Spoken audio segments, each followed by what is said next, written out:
Hai guys, nama aku Naim. So, aku baru je beli MacBook Air M1 ni. So, kali ni aku nak cerita sikit lah. Adakah berbaloi untuk beli MacBook Air M1 ni di tahun 2025? Ini adalah the best laptop yang Apple pernah keluarkan since dorang dah beralih daripada Intel CPU ke Apple Silicon.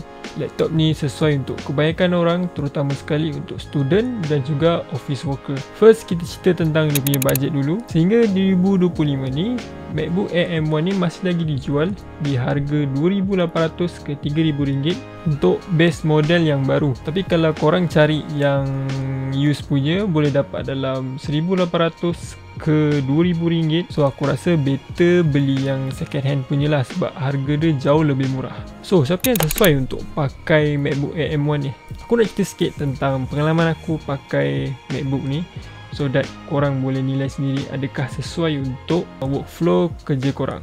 So workflow aku adalah as graphic design, video editor, and also some light use macam typing script, web browsing, dan of course lah buat untuk entertainment. Aku boleh katakan yang laptop ni boleh deliver kerja aku with no issue. Dan paling pun aku rasa aku patut ambil yang 16GB RAM lah, supaya performance untuk video editing tu lebih smooth. Ini adalah contoh export antara MacBook dengan budget gaming PC aku. Untuk PC aku ambil masa dalam 20 minit untuk export video full HD.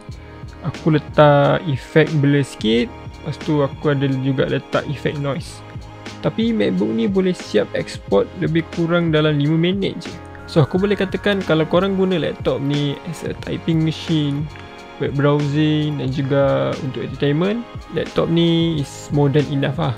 By the way, Microsoft app macam Microsoft Word, Excel and PowerPoint, macOS ni boleh running Plus dengan screen dia yang memang lawa gila, 13 inci retina display, kerangka bodi aluminium yang terasa premium bila dipegang, tak ada flex ataupun screen tu wobble. Dan yang paling penting sekali, dia punya penggunaan bateri dia memang sangat-sangat jimat thanks to the Apple Silicon punya chip. Untuk task as a graphic design, aku boleh cakap laptop ni mampu untuk deliver. Cumanya korang perlu bersedia lah, disebabkan yelah, korang akan push device ni to the limit. Kan ada lagging sikit lah, mungkin disebabkan thermal throttling. MacBook Air M1 Apple Silicon ni dia memang dah tak ada kipas untuk sejukkan CPU. So dia terpaksa kurangkan sikit performance dia untuk jaga suhu CPU tu. But overall okay je. Selain tu, MacBook ni dilengkapi juga dengan Touch ID, 3.5 headphone jack, and dia punya speaker is the best quality speaker untuk sebuah laptop.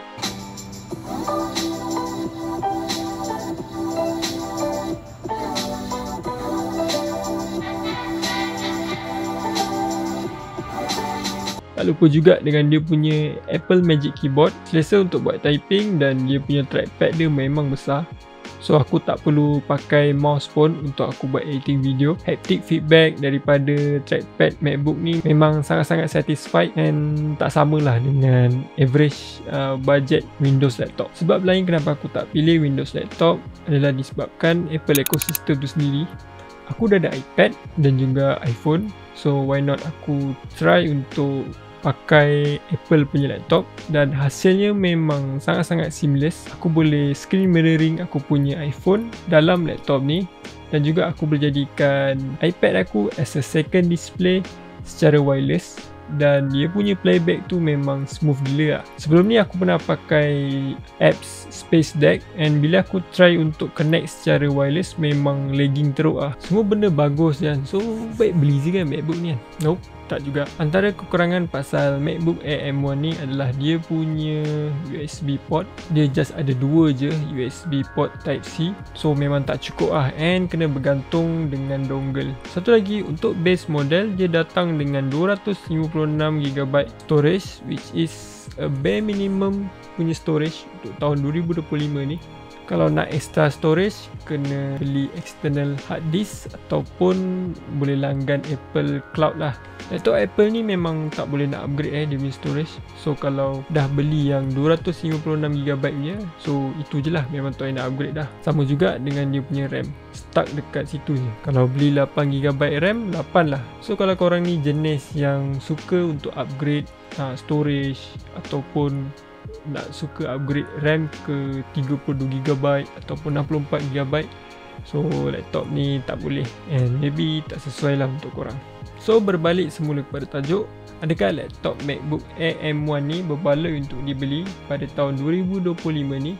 Jawapan aku berbaloi kalau korang beli yang used punya. And of course jugalah bergantung pada penggunaan korang. Kita tak boleh lah nak bandingkan MacBook ni dengan gaming laptop. Yes, aku tahu gaming laptop boleh handle lagi heavy task, tapi tak semua orang suka pakai gaming laptop. Macam aku sendiri pun, aku tak berapa minat sangat sebab dia tebal, berat, and dia punya bateri tu memang makan kuat gila lah. So untuk in terms of portability, memang aku tak berapa berkenan sangat lah.